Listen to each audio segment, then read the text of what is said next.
Azad Samaj party ఆధ్వర్యంలో గురువారం ఆదిలాబాద్ జిల్లా కేంద్రంలో ఘనంగా స్వాతంత్ర దినోత్సవ వేడుకలు నిర్వహించారు. స్వాతంత్ర దినోత్సవాన్ని పురస్కరించుకొని ఆదిలాబాద్ జిల్లా కేంద్రంలోని నేతాజీ చౌక్లో ఉన్న ఆజాద్ సమాజ్ పార్టీ జిల్లా కార్యాలయంలో జాతీయ జెండాను పార్టీ జిల్లా అధ్యక్షుడు షేక్ షకీల్ ఆవిష్కరించారు. ముందుగా మహాత్మా గాంధీ, రాజ్యాంగ నిర్మాత డాక్టర్ బిఆర్ అంబేద్కర్ చిత్రపటాలకు పూలమాలలు వేసి నివాళులర్పించారు.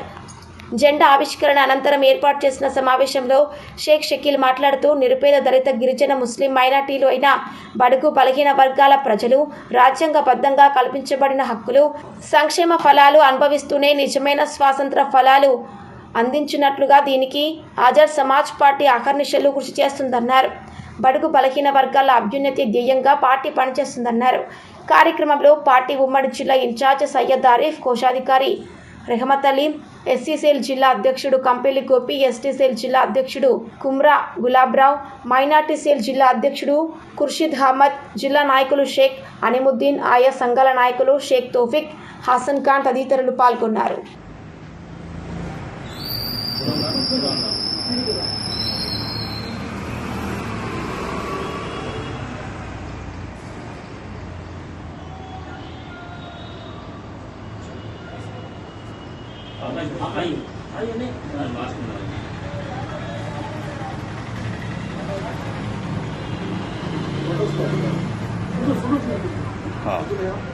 हाँ